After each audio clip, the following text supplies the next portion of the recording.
Hey guys, welcome to a new episode of Anganundairunu. Today I'm joined with Rajeev. Hi Rajeev. What's up? And a very special returning guest, Alan. Hi Alan. Hello. What's up, guys? Today's episode, this podcast is all about F1. Let's go. So that's why we have Alan, because Alan is our long-time F1 expert and fan on the show. So we brought him in because I think we all saw the movie this week and last week, right, as it released. Yeah.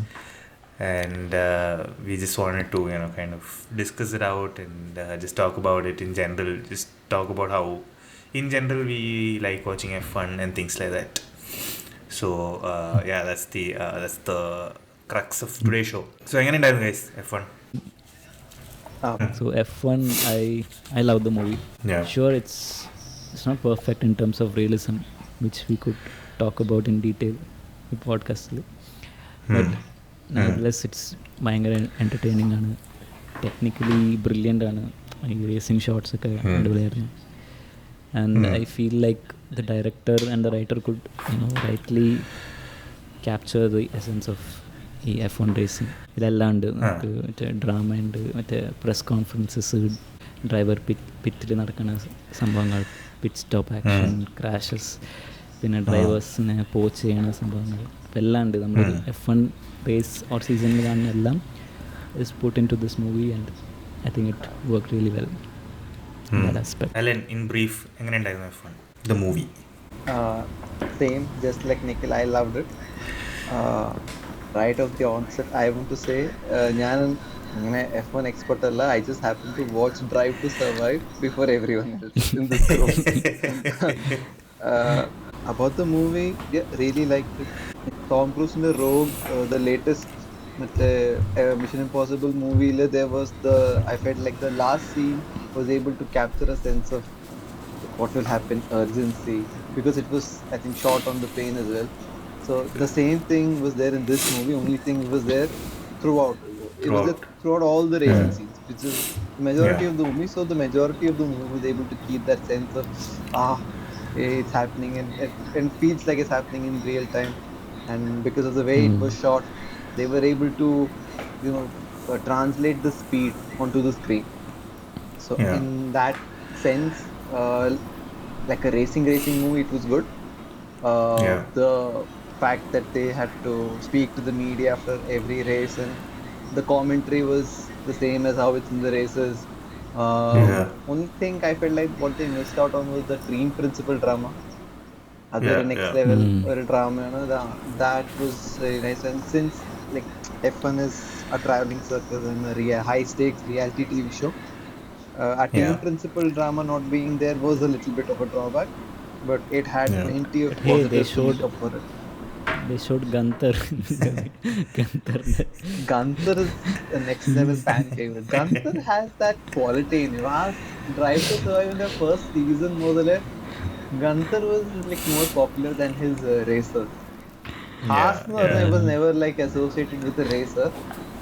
It was never associated with a driver. Haas was always Gunther, which is difficult to say. But I guess maybe top team principals also have that thing about them. But certainly Haas was not a top team. But if you think about the bottom end teams, whenever you think of a team, you don't associate the team with the team principal. But Gunther was always, he was always. When it comes to storylines, I think we can talk more about the comparisons with other racing movies that we have in mind later on. No, that's what we'll get into the depths of it. So this is just like a brief thing. How was the movie this thing for you? So I think similarly echoing your thoughts, like I think I had the right expectation as I went into this movie, which very rarely happens for especially Nikhil and I on this podcast, wherein like we always end up either getting like overhyped for something or like underhyped for something, and then something really works out. But I think I feel like I had the right expectation going into this movie, in the sense that I knew not to expect much in terms of like a story or anything, but I knew that there would be thrills involved. And I don't know if being an F1 fan also helps the whole thing, but like it was pretty it was pretty entertaining to watch through and through. And it had all the right, like you guys mentioned, all the right highs and lows, and then you were waiting for stuff to happen. And it was basically like a great theater experience. Like it's really like one of those movies that you go to theaters to watch, because this, if you watch, I'm sure you'll still like it if you watch it on like TV, but you're not gonna like it as much as you like. This is something this is one of those movies that you would watch and then feel like, I wish I'd seen it in the theaters, right? So I feel like this is one of those movies. I watched it in IMAX. So I think IMAX also plays kind of like an impact on how our viewing experiences and things like that. Did you guys get a chance to watch in IMAX, or did you watch it like on a normal screen? No, I couldn't watch in IMAX. Oh. I wanted to watch in IMAX, but I couldn't watch it. And Kanda weekend, it was full booked. One of my relatives came, so we thought we'll watch. IMAX we saw this. But I regret not watching, especially our first title sequence when that camera pans into that F1 car and Hans Zimmer's in the music. I really felt like I could have watched this in IMAX. I was feeling that, but nevertheless, I really enjoyed the movie. Even if it was not IMAX, it was really good. I actually have a question for you, in the sense that when you watch an IMAX format movie in a normal screen, how's the ratio like? How's the aspect ratio? Is it cut off? This movie was no. This movie would look like a box. It was not the regular, like the long banner. Did you watch it in IMAX? More cut off. Yeah, I watched it in IMAX. I watched it in IMAX. I couldn't watch the scene Nikhil is talking about because I missed like 20 minutes of the movie. Oh, that's just like 20 minutes is a lot. I think that's included in trailer time. When I came in, Brad Pitt was just about to jump into that 24 hours Daytona car. I came in then. But you saw him do the Daytona, right? Yeah, I saw him do the Daytona. That was nice. Yeah. That's fine. Yeah. I was talking about the scene, that title sequence where F1 they start showing the F1 car. I think you would have seen that because that is after. That is after Daytona. Yeah. Okay, I don't remember it, but I was gonna say I watched this in IMAX, and I watched a couple other movies in IMAX as well. Not the notable ones. I haven't watched Maverick or any of the other the really big action movies, but I always felt like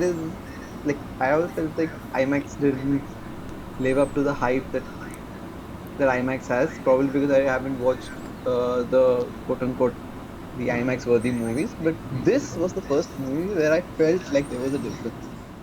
Right, yeah. It made sense. Now I get what IMAX is and why certain movies have to be watched in IMAX. Yeah. No, but unfortunately what also happens is that what we have in India is apparently not the true real version of IMAX. Like the real IMAX is it's not available, unfortunately, here.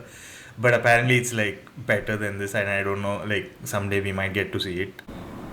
Yeah. I think still a good experience, because specifically when something is shot in IMAX, it's a different aspect ratio. A lot of times, a lot of the Mission Impossible movies, all the action sequences are shot in IMAX, but the normal scenes are not shot in IMAX. So you can visibly see the difference in, like, you can see the screen changing, to those black bars start coming on top, and then it keeps changing when it moves back to the action scene.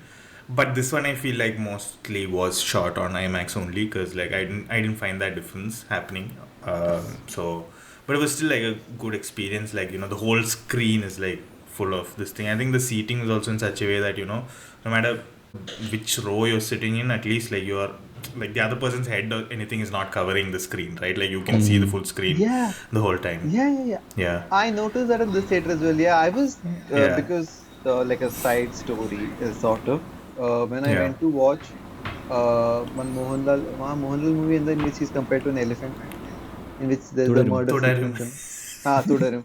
I went to watch that. I think that's the best way Tudarum has been explained on this podcast. I don't know. I remember the elephant, and later on I saw a post in Reddit in which it's like how the characteristics of an elephant were brought out by Mohanlal. So in the mansil elephant kana movie.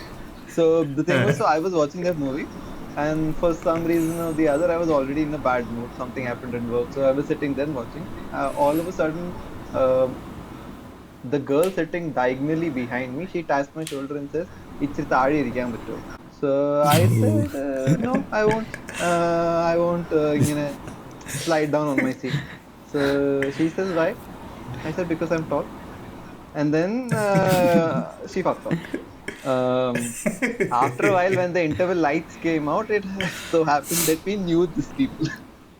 Oh shit. Oh shit. Yeah, and they were there. They were a couple, and they were there with one of the mothers. So she was like, "Oh my god, stop on." So you can imagine my embarrassment. And apparently, the other guy, he had slid the seat down, and he couldn't see it from the reclined angle. Oh. He couldn't see over me. So ever since then, I've been a little conscious. എങ്ങനെയാണ് കാര്യങ്ങളൊക്കെ okay ആണല്ലോ, like do I have to adjust a little bit? And this was the one theater when I was surprised to see like the height difference was such that it doesn't matter whether you're reclined or you're sitting fully upright, the other person can definitely see it. I thought but now since you told me that this is an IMAX theater feature, I thought this was that theater's feature. And no, ideally I think a good theater should have the same feature for any screen, in the sense that it doesn't matter who's sitting in front of you, you should be able to see the screen, unless you're a child, which is fine, right? Like the child, even children get like booster seats or whatever. But yeah, in IMAX specifically, like IMAX, for you to be certified as an IMAX whatever theater, there are a lot of checklists or checkpoints that they need to go through to ensure that you can be called an IMAX theater, apart from the screen and the film that is used. So I think that's also sound one of the quality, reasons. So there's a bunch of things that go into it. So I think that's one of the reasons. But moral of the story here is like, be nice to everybody, because the world is small and you don't know who's sitting beside you and asking you to bend down. Anyway, that's fine. That's funny. Yeah. So I think before we get into the movie also a little bit, just want to talk about, so this movie is directed by Joseph Krasinski. So famously his other movie is Top Gun Maverick, which is one of my like favorite movie watching experiences of the last 5 years, I would say.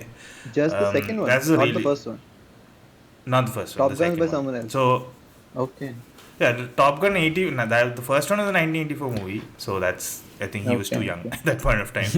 But this is like, this follow-up was his movie. So he's done.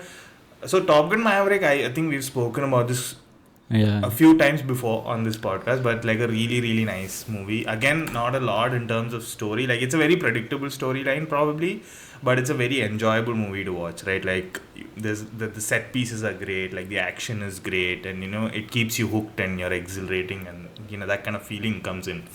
So some of his other movies are also like, I think there's Oblivion in the past that he's done with Tom Cruise, which I don't really remember watching. Tron. No, Go Alan, you were saying? So sorry, I was thinking of Edge of Tomorrow. No, it's not Edge of Tomorrow, but this is also like a futuristic world kind of setup. But yeah, Nikhil, like you mentioned, Tron was also him. I think Tron was his first initial movie, I think. But I do remember, like I haven't seen Tron, but I do remember Tron also being like, a little bit hyped at the time it came out, simply because it was a very different kind of setup, more than anything else. Like, it was like a futuristic setup. Then he's also done this movie called I forget what it's called. It was about these firefighters. One second, I'm just searching for it. Spiderheads. Only the Brave. Only the Brave. Yeah.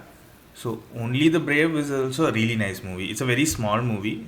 I think it's a real, and Only the Brave is a true story. Like it's about like it's about an event that happened in real life.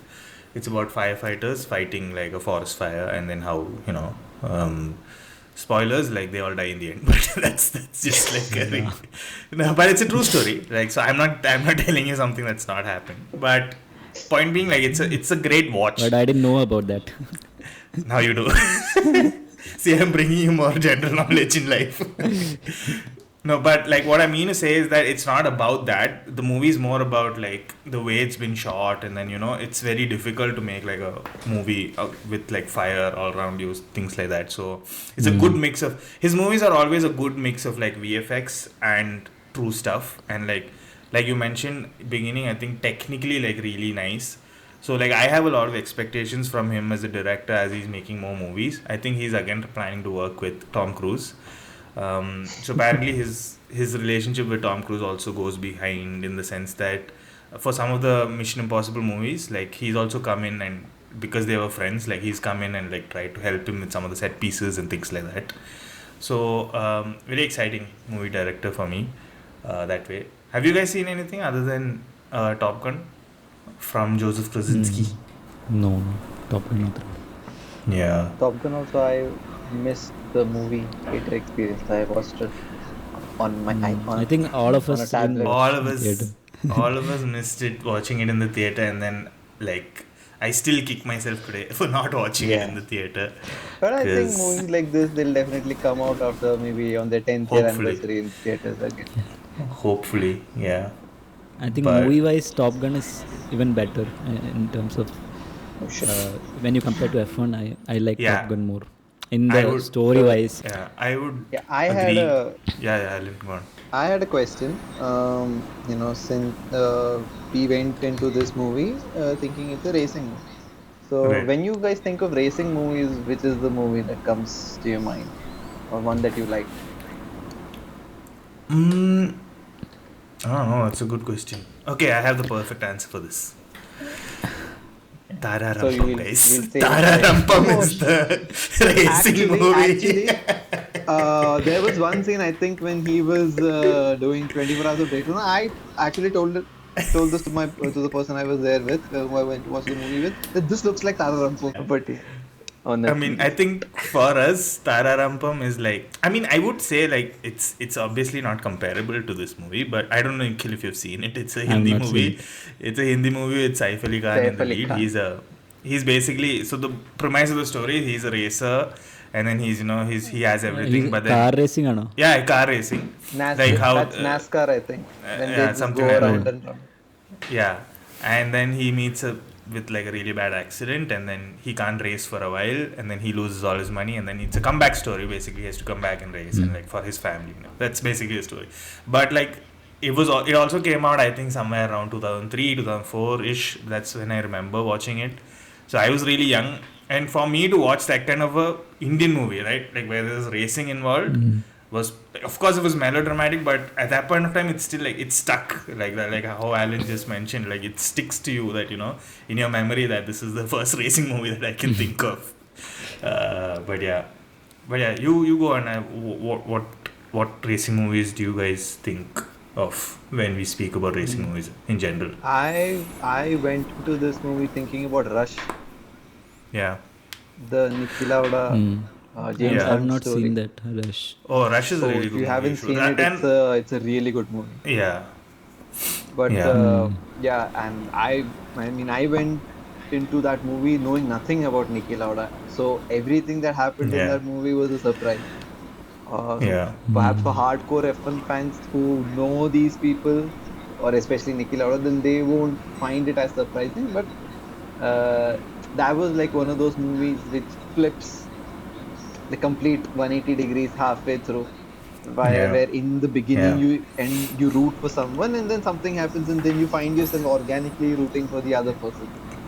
So I really enjoyed that movie, and I was just wondering if that movie had the technical finesse that F1 had, it would have been like the perfect movie for me, with equal part story, equal part technical this thing. But also, like, Rush, I remember we were in school, I think, when it came out. Like, I remember watching the movie on my PC. That was like 2011, 12-ish, that kind of a time. So, like you mentioned, like, the amount of years wherein the technology has also advanced is like really great, like how things have moved, and that also, of course, being a true story is more like, when you watch it, you're like, oh wow, this really happened, like, this kind of stuff really happened. And that's also, that's about like races in the past. So Niki Lauda used to race in like the 80s. It's about Niki Lauda and James Hunt used to be the other racer. So it's a rivalry between them, which is primarily showcased in the movie. But yeah, they were in the 80s. So it's even like, and this movie is coming out in 2011 or 12, right? So like they had to kind of use the cars in the past and make similar models and things like that. So that way I think it's still very brilliant. And like Alan mentioned, like story wise, like really great. Like I still remember Rush being like one of those nice F1 car racing related exhilarating movies. But having said that, that also never pushed me to watch F1 at any stage. I think what pushed all of us to watch F1 was Drive to Survive. So that's where it all began. Yeah. I mean, yeah, we can speak about Drive to Survive. That was probably, I mean, can you just think of any other marketing tool that has pushed like such a big global audience towards anything, let alone a sport? I mean, what Formula One, I mean, definitely you could see it even in the earlier seasons of Formula One that none of the teams were interested in taking part in the interviews, and they saw Netflix like a pest, coming and bothering them. Yeah. But as the seasons progress, you can see everyone else also start to get involved, and how, like, for a lot of people and us included, Formula One was kind of a boring sport in which nothing really happened that much.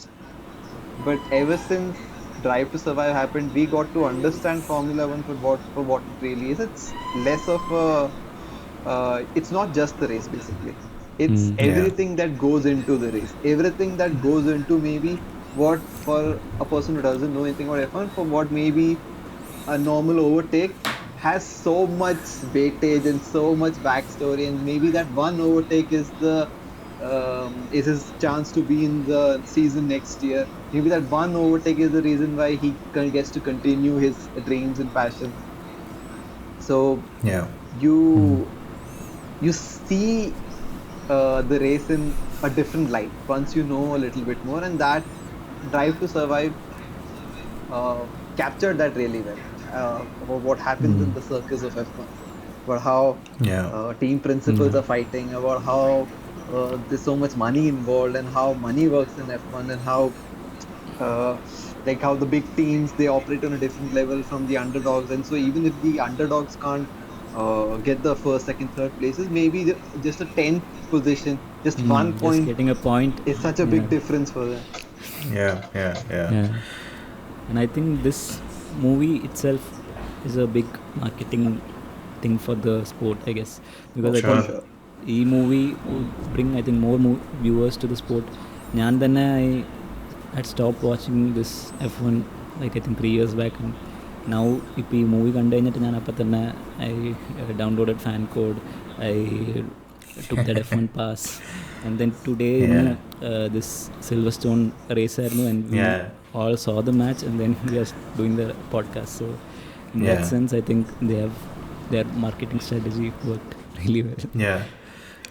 No, like I completely agree in the sense that F1 is so, like, I was also someone who really didn't like F1 as a sport before, because I've always found, like, racing on a track to be very boring, because you're like, the track is the same and then they're just racing each other, and like, I'm like, what is so interesting about this?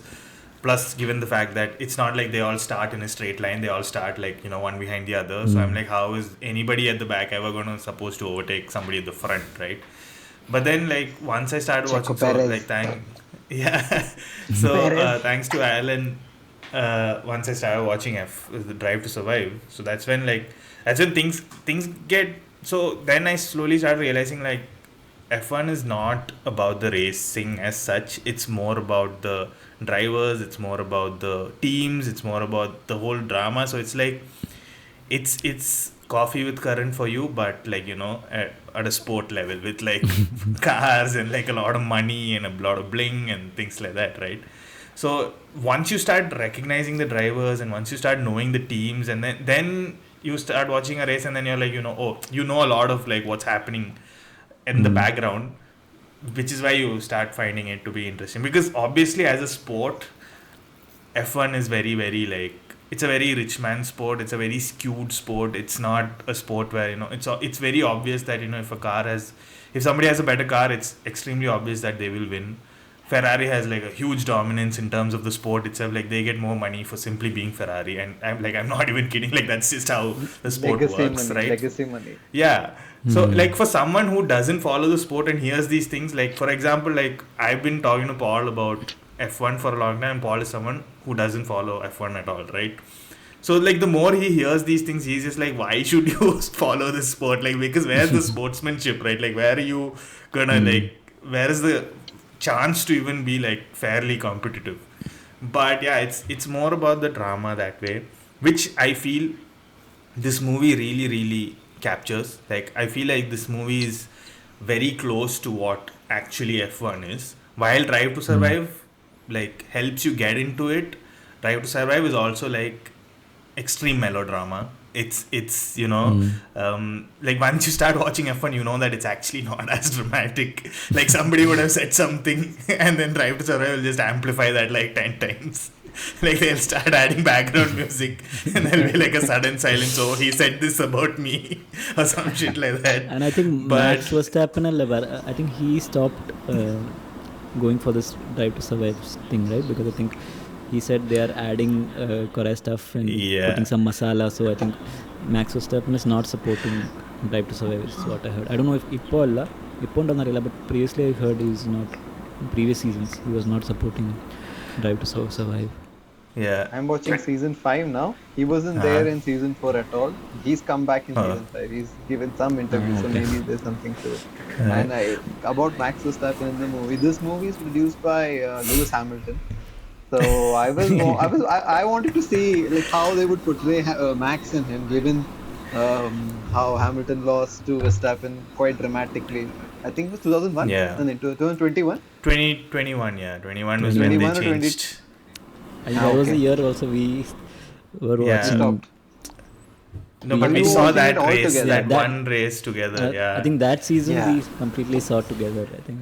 Yeah. I remember it was. So it was interesting to see that they were showing Verstappen as the obviously I think he was the defending champion in the movie as well, right? Yeah. And so because in the movie Hamilton is still in Mercedes.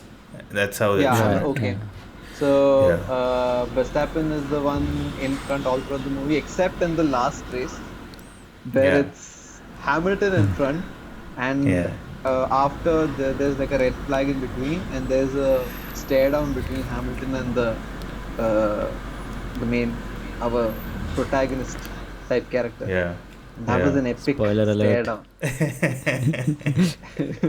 Yeah. I mean, it's just a stare down. So the way, I don't know, to me it felt like it was Hamilton looking at Verstappen. The way he was staring the guy down. It's possible. Like, Hamilton, of course, is one of the major producers of the movie. I think Toto Wolff is like an executive producer in the movie. So it's a lot of F1 people actually have put in a lot of money into this. And if you are an F1 fan, or if you're someone who follows F1 who's watching this movie, you will recognize like all the drivers, all the interviewers. Cameos. Like, you can see all of them and you will know. But the movie is great in the sense that it's made for F1 fans, but it's also made for people who don't know anything about F1. Like, it's equally enjoyable for both parties. So, like, you can come into this not knowing anybody or anything and still like find it to be really fun to watch. But at the same time, so when I was thinking about it in terms of how Alan mentioned, Rush is another F1 movie.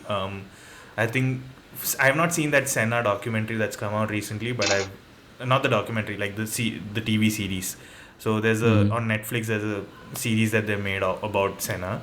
I have not seen that. Then there was a Ferrari movie in the past, but that was more about Enzo Ferrari, and it wasn't as much about the racing as such, but it was more about Enzo Ferrari and his past. So this movie documentary. Schumacher and a documentary I've seen, but there's no movie as such. But as a movie, this is definitely like the closest to like any F1. movie. Like it's like if you watch the race, the movie is also shot almost like how you see the race, right? Like it's everything is there, like and more, like more than that, like you're on the seat and the cameras and stuff like that. And technically it's so brilliant in the sense that they are actually shooting it in the race day, and they are doing a fake race with the fake drivers. I mean, other drivers are supporting for this thing, and if they make some mistake, then it will affect the whole schedule of the complete race. So in that sense, it's like very technically very difficult to arrange all this stuff in this sport in Edale. They have to shoot all these things. That's like really great. I remember seeing some of the behind the stuff scenes in which when the drivers line up in front of like for the anthem or something like that, when they line up all together, Brad Pitt and the other guy was also standing there, and they said that basically you guys don't get self-conscious just because I am here. You act normally. We'll be here with our Apex GP car.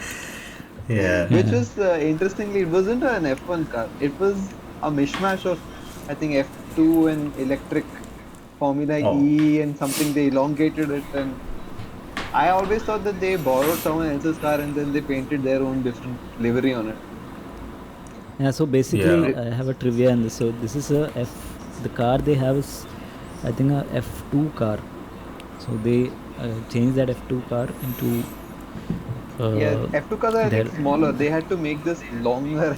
They did a lot of they put some aerodynamic package and stuff. And I think Mercedes in the car design. It was collaborative. No, I would say that it probably still made more sense for them to do that, because like there are a few scenes in this movie where they're actually crashing the car and then they don't want to damage an actual F1 car, right? It's more, it might be cheaper to do it than F2 That was car. Brad Pitt's whole strategy, which we can talk about the Brad Pitt being the second in command, which I don't think there's any single F1 driver who would do what Brad Pitt did, not in terms of always crashing, but yes, spoilers for this movie.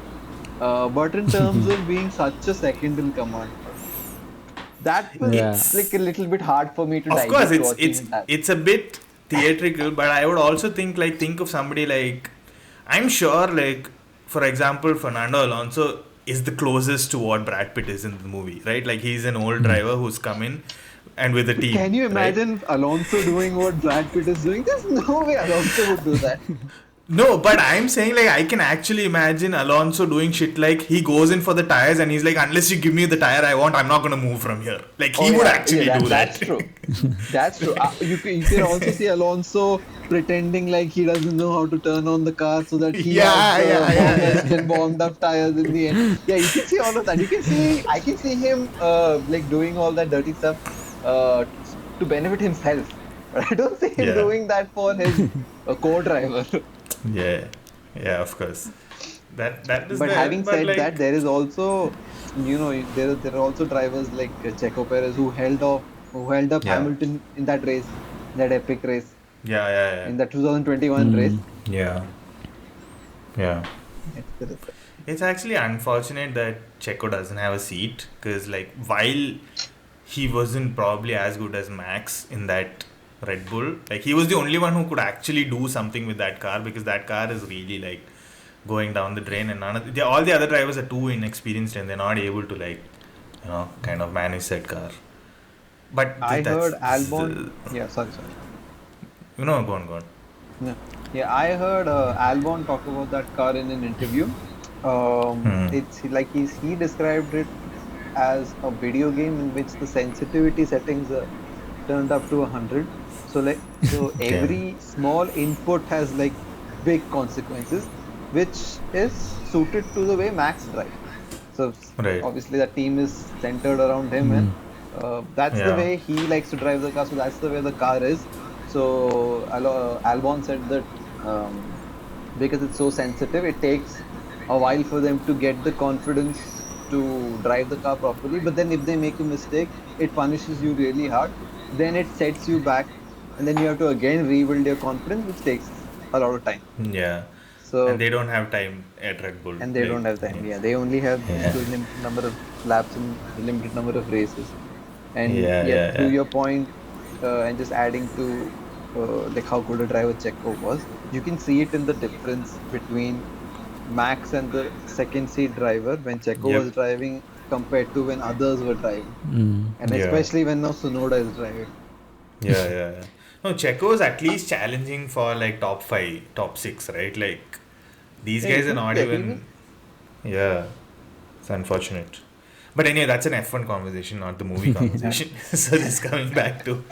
No, so one of the other things which I noticed in the movie is that, like you guys mentioned, I think it's great that it's so realistic. It's also because they were able to shoot it like along with the races, right? Like for each race, these guys were there. They put up their own paddock and things like that.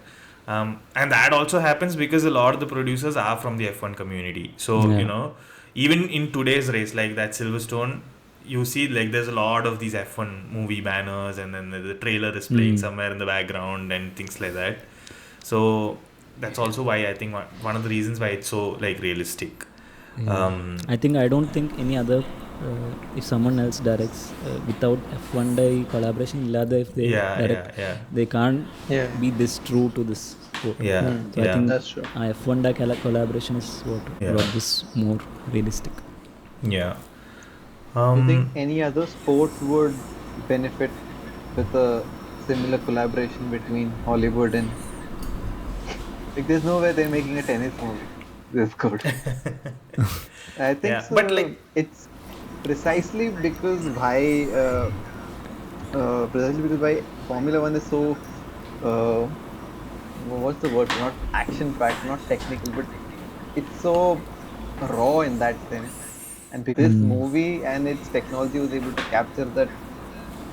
A lot of people describe racing and driving a car as something primal in humans. I don't think any other sports would be able to do. Yeah. No, also, I think in terms of F1, like it's very difficult for them to shoot an F1 movie without like how they did this whole thing. Like, for example, like you mentioned, let's say they're doing a tennis or a football. It's probably still possible, like with the Hollywood budgets, it's probably still possible for me to like recreate a whole tennis court or, recreate a whole football field or something like that. But for F1, like maybe they can create one track, but they probably wouldn't be able to replicate all these tracks. And then they need to show like multiple races and show them in all these tracks with all these people. Like imagine the amount of extras they would need and all those things, right? Like so that way, I think it like there's really no other sport like this where they could have, and it I can imagine how challenging it probably could have been as a movie, as a process of making the movie. So അങ്ങനെയൊക്കെ നോക്കുമ്പോൾ it's a really great achievement as to what they've achieved with this, and and it's not a shoddy story at all. Like it's fine. Like sure, it's nothing new. It's like a coming back to whatever form for somebody. It's a comeback story kind of thing, but it's great. So yeah, it was really cool that way. Oru trivia. So this Apple is one of the producers for this movie. So Apple actually designed a custom camera for this car based on iPhone. And if you see adile chala shots und when you're in the car and the camera just pans like from the driver, it just pans, right? So that's their that's pretty cool, because like in some of the scenes when they're overtaking, it's like you see the car go from back to front and then the camera just like that's excellent. So that's really good stuff. Apple is trying out their stuff. I didn't know that's Apple's thing, but that's like really cool, I feel. That means this movie is going to come out on Apple TV. Yeah. No, the trailer and all launched on Apple TV only. Like you could, like I remember because really? I was watching some. Yeah. So the thing was happening on Apple TV. So that way, really cool stuff. Yeah, I think Apple, there was some bidding for this movie. So Apple was there, Prime, Netflix, എല്ലാവരും bid ചെയ്തിട്ട് ഏറ്റവും പൈസ കൊടുത്ത Apple ആയിരുന്നു. Netflix is like we already have an F1 property. Yeah, maybe. But yeah, I mean, what do you guys think of the acting and such? I thought it was pretty inconsequential. Like it didn't matter because they were not really showing too much of an emotion or anything. It was more like completely based on the cast as such. But I do feel like Brad Pitt brings his superstardom to the movie. But apart from that, he's also like he has a really nice persona on screen, right? Like when you look, like for example, that scene where in the end you think he's not there for the race and then he walks and comes with his bag or whatever. He just looks really cool doing all these things, right? Like, so His for charisma that, is through the roof. it's really great. So for that, you're just like Paru's watching the movie with me and Paru's like, ഞാൻ ഒരിക്കലും ഓർത്തില്ല Brad ഇത്രയും ഭംഗിയുള്ളൊരു മനുഷ്യനാണെന്ന്. He does look excellent when he is doing this, right? Like, I often compare Brad Pitt to നമ്മുടെ Bollywood ആണെങ്കിൽ it's Shah Rukh Khan for me, who has a similar charisma. ഞാനിത് പറയാൻ പോയിരുന്നു same. I mean, what do you guys think about Brad Pitt? I feel him like Shah Rukh Khan, or let's say, if you see him in the movies, എനിക്ക് personally, I always see him as Brad Pitt. I don't see him as the character. ഏത് പുള്ളിയുടെ ഏത് movie കണ്ടാലും I feel he's Brad Pitt. Like, I don't feel the character. But in the sense, his charisma is like so good. So in I rewatched Inglourious Bastards. Brad Pitt is like so good.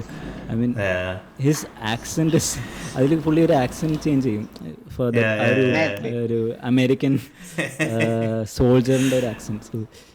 Like proper Texan kind of stuff. He's like a red, like that kind of an American. Speaking of Inglourious Bastards and his accent, do you remember the scene in which he has to pretend to be an Italian? And he can't. Gracias. He has to say his name, which is like a Italian kind of name. And then കൈ ഇങ്ങനെ കാണിക്കും. That's a great movie though. But Brad Pitt അങ്ങനെ നോക്കുമ്പോൾ he's not a, I wouldn't say he's an actor, but he's a star. Yeah, he's a star. He's a personality. He's no Robert Downey Jr. Like തൊട്ടങ്ങി Robert Downey Jr. fans എത്തി. No, but I'm saying like he's similar to like a lot of stars are not like great actors. Like even Tom Cruise for that matter. Tom Cruise excellent with action. No, like Tom Cruise excellent with action, but he's not like, you can't give him like a intense character role and then I don't think he can pull it off. Neither can Brad Pitt, right? But for these kind of movies you don't need that. You need the charisma, and then I think Brad Pitt like rightly brings that to the screen. That other guy is also very good, like Damson Idris was pretty nice as that that young cocky guy. He's still like learning the ropes, but he also has that aggression and things like that. Yeah, so that guy is also pretty good. Only he listened to Brad Pitt in that race. I think it was Monza. I think it was Monza. Yeah, when he crashed, Monza is like famously known for all these accidents and stuff. But I think like Javier Bardem was also pretty nice. Like he was just, who was that? Has that owner, the owner of the team. That was Javier Bardem. Yeah, he was nice. I think he was designed like Toto. He looked like Toto. Yeah. No, but that's the thing. Like, it's like he was doing more of the team principal stuff that we are used to seeing than an actual team principal thing. Like, though he was shown as the owner, he was doing more of that stuff. No, that way it was nice. I think overall, like, a great experience. What else do you guys think? I think one of the negatives I heard Korea reviews is the female characters വലിയ റോളൊന്നുമില്ല. I mean, this is also felt in. There's only one female character. The technician or the engineer, I think. Chief engineer. No, but she was really good. She was the person who bought the aero package, right? She had a pivotal role. She's the technical director. She's a technician. She's that was a little unrealistic. Like, just because Brad Pitt saying that we cannot we can't be fast in the straight, so if we design our car to be good in dirty air, all of a sudden they're P3, P4. I don't think that really happens in F1. No, of course, like there's no team which can like suddenly, that too, like this is like the second half of the season. It's not even like one full season. In one half of the season, they're all over the place on the table. Like they're from P15, they're also P6, they're also P4. Like it rarely ever happens. But also what I felt unrealistic, this is again only because we watch F1, but in the movie it still really worked. But like in that last race where both of them are together attacking Hamilton, like on side by side they're going like cutting like this, going that rarely happens. Like you can't really like go side by side as a car and then try to attack from both sides and all those things. Doesn't really happen, but it's still great to watch. Yeah. That was that it doesn't happen, but for the story they had to make it. Yeah, exactly. So that when Brad Pitt goes in, then Hamilton defends, so he gets the chance, and then I think they both crashed and because I think technically speaking, one side of the track would be really dirty with all the debris that falls off the tires. Yeah. So the person who goes to that side, he'll be at a disadvantageous position. And also is the storyline of the movie such that Brad Pitt has never won a race? Is there something like that as well? Yeah, I think so. He's never. I think he's never won a race. That's what it says. It's a coincidence that Hulkenberg gets his first podium today. That's what I'm saying, right? That's why it makes so much sense. No, but like the other thing I noticed about this movie is that at one side, obviously, they don't go into a lot of the technicalities of like, they don't go into the point system, they don't go into like, each race, how many points you're getting, like who's winning, how they're winning, all those things, which is fine because like, if you become too technical about it, also it gets a little boring for a non-F1 watcher, right? So they've kept that, they balanced that well. But at the same time, I feel like this movie, what it primarily showcases about F1 as a sport is that, like we previously discussed, not every team can win, and there's always clearly like one favorite and everything, but which is what makes like each race important, and which is what makes like each point for them important, and like each, like even that one win for them like makes a lot of difference, right? Like I think that point is really showcased quite well in the movie, like because each race they're fighting for something. Even if they are the team at the back, they're still fighting for something. Like, and that I feel like is a great takeaway for anybody who doesn't watch F1, and that's what F1 is all about. I feel that's like pretty good stuff. Yeah, I think they could have gone even more unrealistic route that they win the constructors or they. Yeah, that would have been too much. No, that would have been Tararam. Yeah, that's true. But yeah, they overall, tried to have that epic line by Brad Pitt, but I don't think it really worked. In which he says 3 laps to a lifetime. It didn't make sense to me. No, that's the if you guys have seen Chak De India, in the end he's like, you have a 70 minute, तुम्हारे जिंदगी के सबसे important 70 minute or some shit like that. But that makes that's sense. The same. Yeah. It's just a thing for you to get pumped. That's all. Sometimes like that's how it is. Like pump stuff doesn't make sense, but it sounds good, so you're like, yeah, okay, cool. Yeah, nice. Overall, they actually drove the cars. In that sense, yeah, they both drove the car and they got the feeling of the actual thing. I mean, that's really amazing. Yeah. And they have to not crash when they're shooting. It's also like a difficult thing to do. I don't know how fast they would have gone, but like still like to even drive an F1 car or an F2 car in this case is still like a huge deal for a normal person, right? Like that's pretty intense. And the G-force and all, I mean, they said they went around 180 miles per hour. No, they actually drove. No, he drove. No, not all the scenes. So little bit. Not all the scenes. Actual stunt doubles.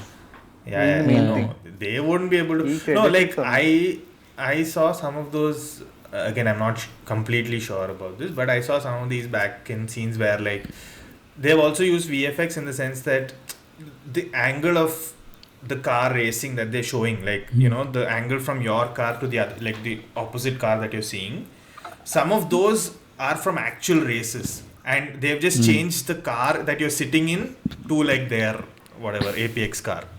So like some of them are actual race എന്തായാലും പറയാ race footage. Race footage, yeah. So that's how I think they made it. But still cool, like cool stuff for them overall. But yeah, overall, I think like a great theater watch for anybody who's like a fan of movies. So like, if you guys are planning to watch the movie, go into the movie not expecting like an intense story, but just go into the movie like, you know, wanting to have fun, and you will definitely have fun, is what I feel. What about you guys? What do you think? Yeah, definitely. This is a visual treat, and it gives you the sense of thrill. Yeah. Which I wanted to ask you guys a little bit about that. You get the sense of thrill from a good storyline, and now since having watched this movie, I also realized that you also get a sense of thrill watching good action pieces. Yeah. If you had to pick one, which would you pick? Would you pick story, or would you pick action? The day I pick, like, just kill me. I will not, like, I'm no longer to be considered a movie fan after that. No, because to answer your question, I feel like both of them are thrills, but both of them are like different kinds of feelings of thrills. Like, I feel, of course, it culminates in the end to, like, you know, wow, what an experience. But like the way you get there is like different. I feel like when I watch somebody do like a really great role in terms of like acting, you know, I'm like seeing their performance, and I'm like, oh wow, like, you know, this scene is amazing. Like, my example for that would be, I don't know, Alan, if you've seen it, but like I'm sure Nikhil's seen it. Thondi Mudalum Drikshaksham എന്ന് പറഞ്ഞ പടത്തില് there is this scene right before interval where, you know, Fahad is absolutely saying that I have not taken the mala, and then they take an x-ray of his stomach, and then they show his face where he admits that he's taken the mala. That smile, yes. Yeah, that like is like, that's for me, like when I'm seeing somebody act that way, I'm like, oh wow. Then there is also stuff like when something is happening in a movie, you know, like the story is so great that, you know, you're watching like Kishkindagandam when we were watching. That's the latest example I have, because recently that's what happened. For me, in that, more than the acting, it's like the story is also so tight and great that I'm like, oh wow, what a story, like this is so amazing. Then there is stuff like this action where, you know, you watch like a great action sequence, like this, which is why I really love like some of those Mission Impossible movies, or even these you know, this F1, Top Gun, Maverick, stuff like that. You're like, this is like really good stuff, like, you know, good fun to watch. So it's different. Like, I don't think I'd be able to like only pick one kind of movie and watch it. And it's also because that we get to enjoy these three, not just these three, but like it's because we get to enjoy these multiple kinds of things that we do enjoy in movies, which is what makes movies interesting to us. Like, if you're just getting a kick out of the same thing again and again, like, you will eventually probably get bored of it, is what I think. Yeah, I think action movies with a good story, adana like a cherry on the top. Like, if രണ്ടും കൂടി culminate ചെയ്ത ഒരു movie ഉണ്ടെങ്കിൽ it will be the best. Can you think of any movie like that? I mean, Quentin Tarantino movies are action movies എന്നാണ് പറയാൻ. That's true. There is like a different kind of action. That's borderline gore type action over there. Yeah, it's still action. Yeah, I was speaking of stories, I just wanted to add the movie that I always think of when it comes to twist is Gone Girl. Which the whole, I think in the books, if I'm not sure if this is true or not, but I heard that it was exactly at the center line of the book where the story flips completely. Oh, nice. Now this could be like you know, a light, no, what do you call it when something is not true, like a fake rumor, put that trivia. Misleading.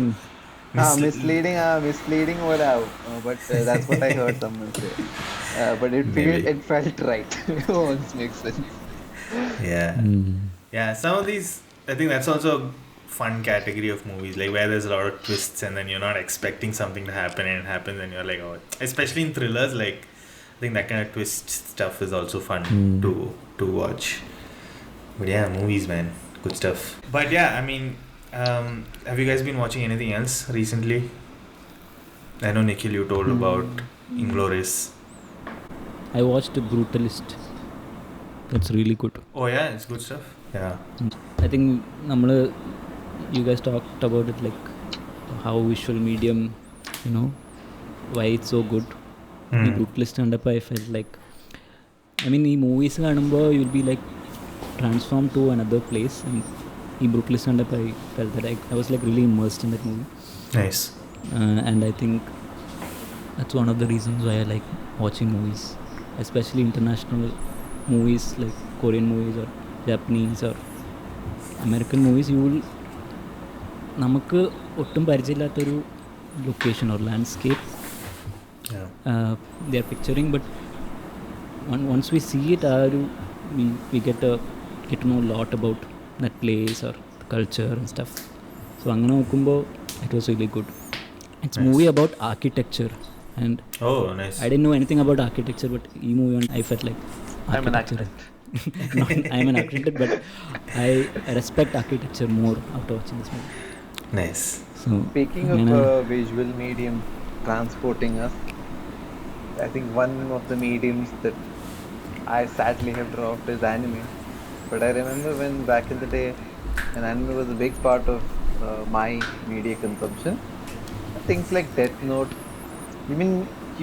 It's difficult to show it in a movie because there are some supernatural elements that only animation can do justice to. Something that something that out of an author's imagination translates well to visual media might be done best in animation. And from what I hear, a lot of good stories are coming out in animation, but it's a medium that I've lost touch. Yeah. Anime is crazy in the sense that they are drawing each frame, right? Most of the anime I think that now they have a little bit more assistance drawing, right? They have a little bit more assistance with computers in the sense that like they get to, like, how character interacts with the background is a bit more automated. They still have to do a lot of drawing. I'm not saying that they don't still draw, but a lot of the other interactions, they have a lot of assistance through technology is what I'm getting. Whereas previously, how like frame by frame they had to draw has now changed a little bit, and because they use computer and 3D, the anime that we used to watch is drastically different now. In the sense that they can portray scale and all that a little bit more. There is more depth. The color tones are different. The hues are different in anime. But no. I was going to say that having lost touch with it and hearing that a lot of good things are coming out, that's I have actually I think the only anime that I've seen is, like, of course, Dragon Ball Z. I used to watch it before I knew it was anime. Like, I didn't know that was anime because it that was simply, cartoon for us. Yeah, because it used to come on Cartoon Network and we was like, Pokemon. okay. Yeah. But then I think properly anime that I watched was, like, even when we were in school or college, was only because, like, everybody else was watching it. Like, I saw a little bit of Bleach and I think I've seen Naruto. But my problem with these were, like, when you're watching it, there's just, like, so many filler episodes which are, like, really annoying. Like, they really drag out some stuff for, like, no, and you tend to get bored. Like Naruto and all, there were so many filler episodes that at one point I stopped and I just read the manga to finish it off because I just wanted to know what would happen in the end. So I just read the manga that way. Like some episode cliffhanger, they'll show some fight, and that fight will be there for 3 episodes or 4 episodes. Like different perspectives back in like same stuff they'll show, repeat stuff and all. Yeah, correct. But I like these short animes like Death Note. Yeah, Death Note is my favorite. Death Note is like the gateway anime that, someone who is not at all watched that medium, that is the first thing that they click. Yeah. Right. Death Note is amazing. The kind of anime you're talking about are like the long sequence shonen type anime in which it's never ending. Yeah. But there are also a lot of short story in the sense that they're like 1 or 2 seasons long. Right. So, which capture like one particular story. And there's lots of anime movies also. The Studio Ghibli stuff are good. Yeah, those actually I want to get into, but I've never really seen, like The Boy and the Heron and all. I've heard a lot of about, but I've it's never very actually weird seen. story wise. Yeah. ഭയങ്കര Yeah. weird ആണ്, but a visual stuff is really good how they are We portraying should stuff. try once, I think, at least watch one of those.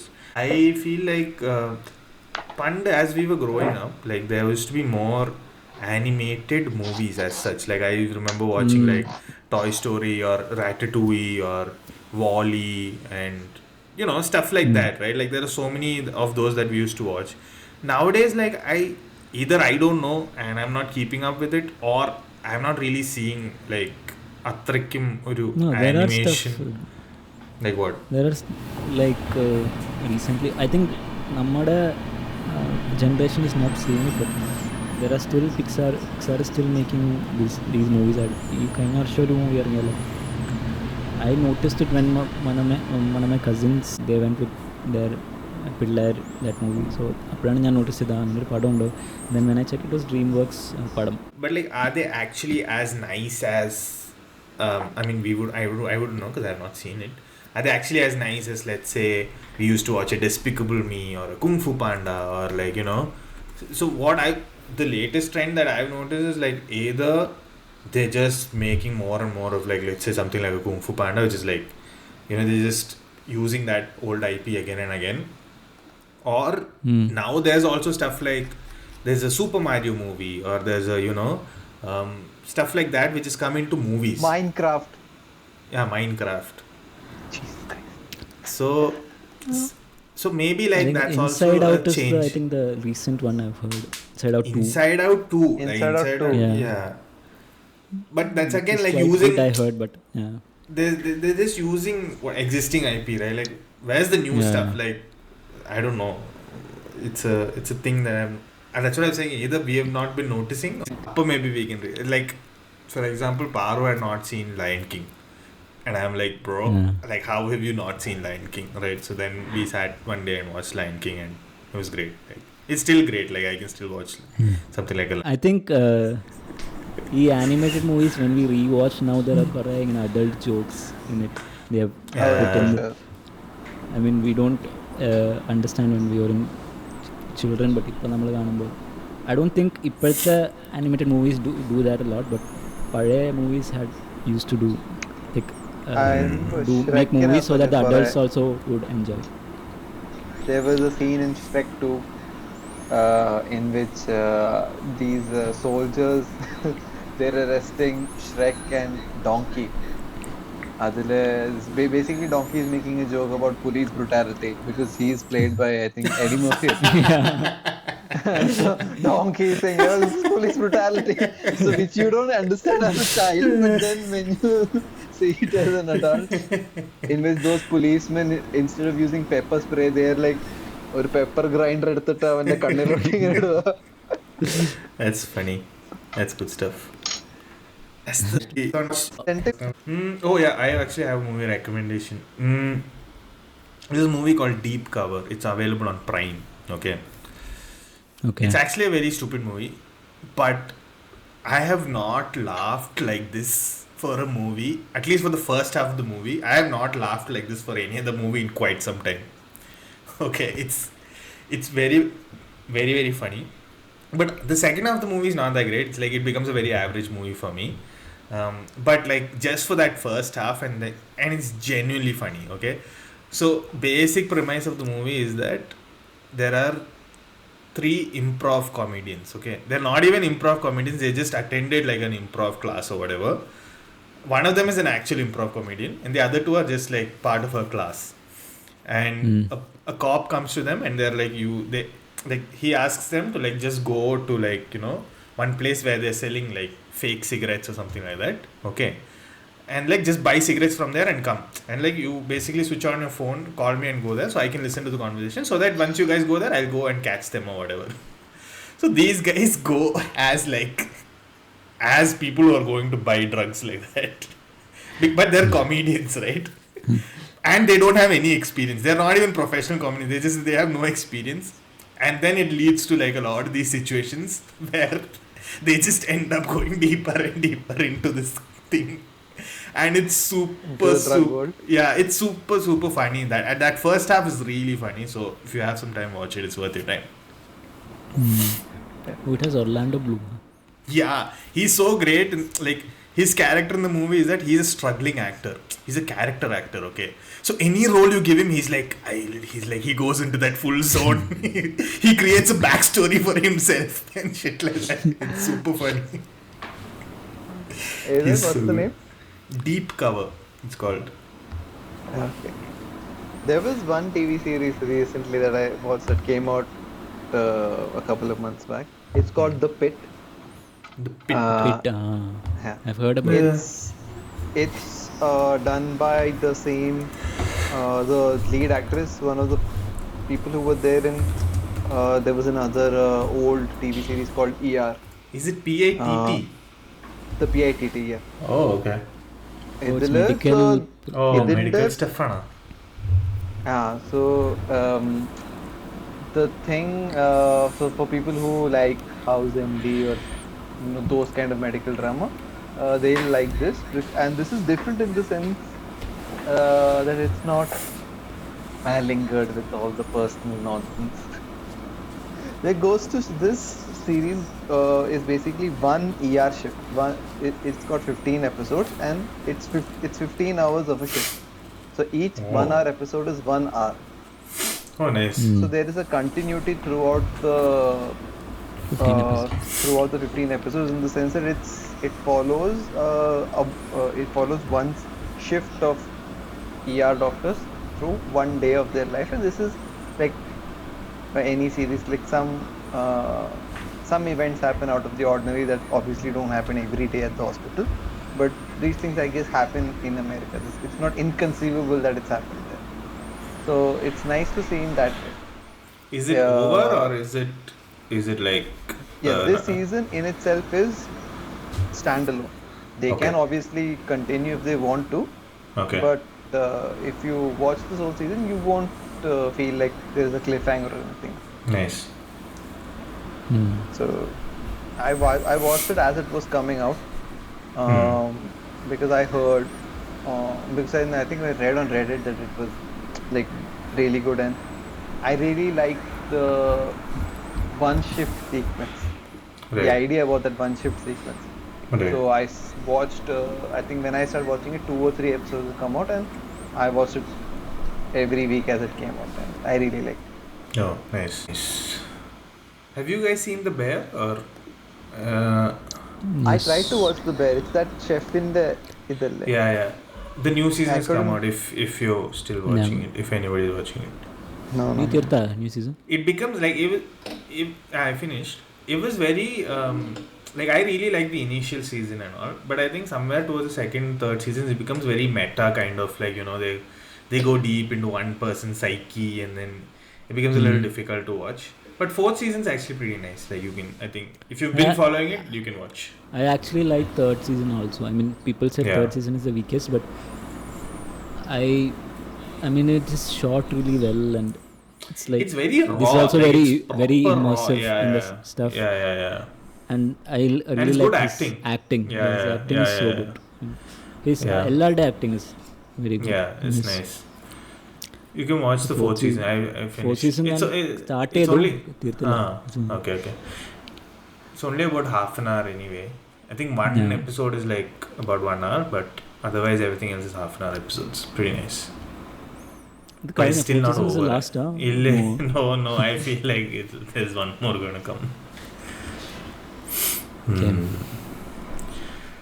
Okay, guys, I think we have arrived at the end of today's podcast. If you want, you can still talk. Yeah, you can keep talking, but this is good stuff. So, thanks for joining, and we had like a lot of fun discussing about F1 and some of the other movies. Other movies. Movies, TV shows. Other movies as much as F1. Yeah. Thanks, Alan, for joining. Pleasure to have you as always. So thank you guys for having me. Keep till coming. the next one. Yeah. Thanks, guys. Bye, Nikhil. Bye, Alan.